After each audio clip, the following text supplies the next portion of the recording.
Speeding can get you a ticket. A felony could land you in jail. Today, Dr. Evans will talk about the consequences of disobeying God's laws and explain why we need to take the concept of sin very seriously. You'll want to turn to Genesis chapter 2 as we join him. When you go to the store to purchase a device, whether it's a tool or an electrical device, you do so because you want that device to improve some aspect of your life or your home or your vehicle. It is purchased to make something better or easier for you. But when you purchase an electronic device or a tool or an appliance, you will see something on the box or a sticker on the item. It will simply say, "Warning, read before using." And so we get these warnings in order to maximize the device that we have purchased. There is a device called life. You and I get to live it. But I want to talk to you about a warning that comes with the device called life. It is a warning often unread or when read unused, creating a breakdown in the device called life. It is with that understanding that we begin at the beginning, when God first creates man. He gives mankind life. I'm using the word device, but I'm referring to life. You are alive. You possess life. But I'm sure there are plenty in this room who could testify this device is toe up from the flow up. It's broke down because it was misused or a warning was not heeded. Let me show you two verses in chapter 2. The Lord, verse 16, commanded the man, saying, "From every tree of the garden you may eat freely, but from the tree of the knowledge of good and evil you shall not eat it, for in the day you eat from it you will surely die." That was the warning on the package called life. While this is the beginning of mankind, it was not written in the beginning. Moses is the author of Genesis. Moses is living many generations after Genesis occurs, because that's the first man, Adam, with the first woman, Eve. Moses is many generations later. He's in the book of Exodus. But he's the one who wrote Genesis and Exodus and Leviticus and Numbers and Deuteronomy, called the Pentateuch. The first 5 books of the Bible was written by Moses. So Moses is recounting God's history and the history of mankind up until the point he's writing it in order to deliver it to the Israelites who he's the leader of. He's the leader of the Israelite nation. He wants that group to know the history of God with man so that they would have the information necessary to move forward as a nation and as a people to live a victorious life. So to teach them how to live a victorious life, he reaches all the way back to the beginning to show them how history, God's story, unfolds with mankind, and how this principle I'm going to share with you today and beyond works itself out in order to get them to move into their future differently. So I am doing with you and with us what Moses was doing with them in his day, going all the way back to the beginning, so that moving forward, we can get life right and not continue to repeat the generational cycle that has gotten so many of us messed up. The point that Moses is making to Israel, that he picks up from what God told Adam, was a very simple principle. And it is this: sin brings consequences. Sin brings consequences, and that's why it matters. Now, you and I live in a day when the word sin has been dumbed down. We call it mistakes, bad habits. In fact, when we want to be cool about it, we just simply say, my bad. But what the Bible means when it refers to sin, it is referring to disobedience and departure from the divine standard. Sin, in God's definition, is disobedience and departure from the divine standard. God sets a standard, men depart from it. The Bible calls that sin. From God's standpoint, sin is weighty. From our standpoint, sin is inconvenient. From God's standpoint, sin is serious. From our standpoint, sin may or may not be. So when God creates man who has not yet sinned, he wants to give him how the device called life works with a warning label on it. He says in Genesis 2:16, I have a commandment for you, not a suggestion. So what I'm about to go over with you is not a request from God. You need to pay attention to this one, because this is your life. From every tree of the garden you may freely eat. Let me start with that. That's good news. Freedom was not created by man, and it wasn't created by America. The first use of the word freedom came from God. From every tree of the garden you may freely eat. So God not only created Adam, he created Adam's homestead called the Garden of Eden. That was his house. And he says, I am going to provide what you need to sustain your life. I got your back. I'm going to give you what you need to live. And I'm going to make it available to you anytime you want it. From every tree of the garden you may freely eat. The translation is, eat as much of it that you want whenever you want it. Because you're free to go. You want a midnight snack? Go. You want breakfast? Go. You want lunch? Go. You want an afternoon snack? Go.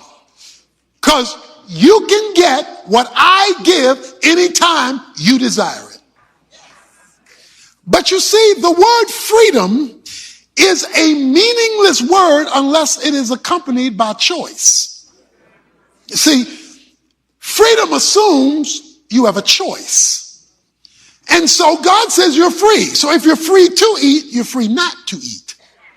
The word freedom is a meaningless term without a boundary. In order for freedom to occur, a boundary must exist so that you are free to do whatever you're seeking to get done. For example, you can't play football without sidelines and a goal line, because if the running back can run off the field and onto the stands and out to the concession area and to the parking lot in order to avoid being tackled, he may think he's free, but he's brought chaos to the game.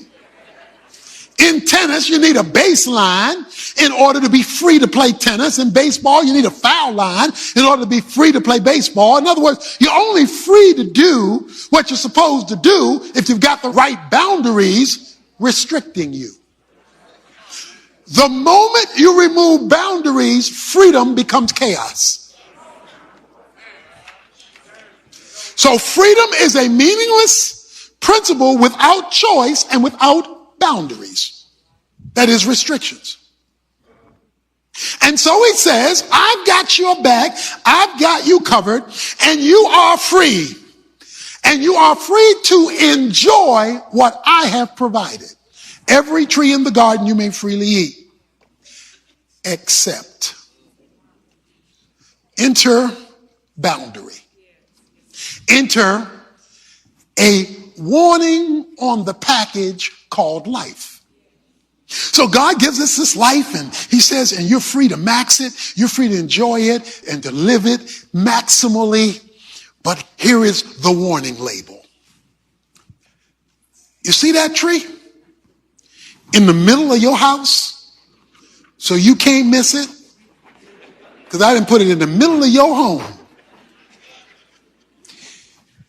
The tree in the middle of the garden is the tree of the knowledge of good and evil.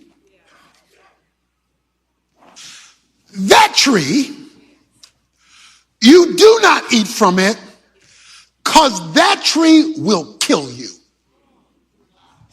You shall surely die. Sure enough, die.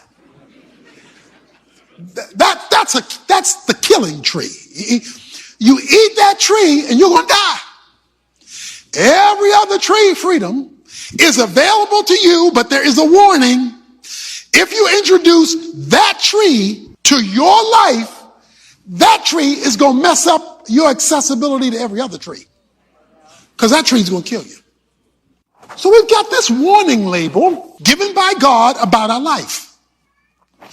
And this warning label says, don't mess with that tree, but I'm going to put that tree there. Why? Why would you give me a tree, put it in the middle of my house so I can't miss it in any direction I go into, and tell me don't touch it? That seems like... Dr. Evans will come back in a moment with the answer to that question. First, I want to let you know that what you're hearing today is the first in a brand new message collection called Consequences. It's a 6-lesson set that explains why society's who cares attitude about sin is not only wrong, but dangerous. Along the way, you learn about the deadly traps Satan sets for us and how to recognize and reject them by using the freedom of choice God provided. We want to help you put these important principles to work, so we're offering CDs and digital downloads of all 6 full-length lessons in this set with our thanks for your contribution toward Tony's ministry. And if you contact us right away, we'll also include his powerful booklet, 30 Days to Overcoming Emotional Strongholds, as a special bonus. We can only make this offer available for a limited time, so be sure to contact us today at tonyevans.org to make your contribution and your request. Or give us a call at 1-800-800-3222, where someone on a resource team is standing by around the clock to help you. Again, dial 1-800-800-3222. I'll repeat that information for you after part 2 of today's message. The reason why God gives you a visible warning is so that you and I no longer ever view ourselves as autonomous. In other words, you, Adam and Eve, and everybody who follows you, you are not to look at any part of your life as independent from me, and to remind you that you're not all that and a bag of chips. To remind you that you've got limitations. To remind you you're not just answerable to you. I am going to put this tree in the middle of your house so that when you wake up in the morning, when you go to the living room, the den, when you go to the attic, all the parts of this garden, you got to pass through this middle spot called the garden, and you'll be reminded, oops, I have somebody else I need to answer to. From every other tree, shop till you drop. From every other tree, the question on the floor is, what will be the source of your knowledge? What will be the source of your information? Do you have people in your life who you're responsible for, who bring information to you from other people that they think know something and you know they don't? What do you think the God of the universe thinks when you choose human opinion over divine revelation, asserting to him that your friends, your mama, your daddy, your cousins, your posse, your homeboys, your homegirls know more than he does? So the issue on the floor would be to maximize life. He calls it being free. In order to live. And then he summarizes the warning. Now this is the kicker. From every tree of the garden you may freely eat. But of that tree in the middle of your house, do not eat it, for you shall surely die. When you think about the word die, you're thinking about a casket with a body in it of a deceased person. That's what we think about when we think about death. In the Bible, the word die does not mean cessation of existence. We look at it that way. Nor does it mean annihilation of existence. That's not the biblical understanding of the word death. The synonym for the word death in the Bible is separation. Okay, so for where I am now, I want you to think the word not cessation or annihilation. I want you to think separation when you think of death. Death occurs when something that should be connected is illegitimately separated. When you see a body lying in a coffin, the only reason the body is lying in the coffin is that the soul has separated from it. The soul has left the body, and since the soul is the core and essence of life, life has left the body, leaving the body on the ground in the coffin, and the soul marches on to eternity. There has been a separation that has occurred. So by death, you shall surely die. Stay with me. You are going to experience an illegitimate separation. They didn't die that day. They didn't keel over that day. There were no heart attacks that day. In fact, Adam lived for hundreds of years after that. So was God uninformed about what he meant by that day? Or does one day equal some long period of time, or did he mean what he said? Separation is death. On that day, a whole series of separations took place. That is, a whole series of deaths took place. Death number one was spiritual death. They used to walk with God, the Bible says, in the cool of the day. We find them running from God, not walking with God. It was an illegitimate separation. So there was spiritual death. The first family fight between a man and a woman took place where the Bible says, and you will be at odds with one another. So there was a relational death that did occur.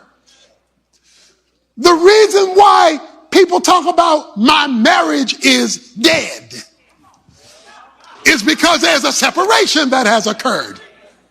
Their siblings became separated, and Cain kills Abel. So there is a separation that occurs. People commit suicide when they can't live with them anymore. When they are so out of sorts with their own humanity. And the Bible says that shame took over and fear took over and their emotional well-being collapsed and they were dissatisfied with themselves. So they're dissatisfied with themselves, they're separated. They're dissatisfied with each other, the relationship is separated. And then we find in chapter 3, there is an environmental separation.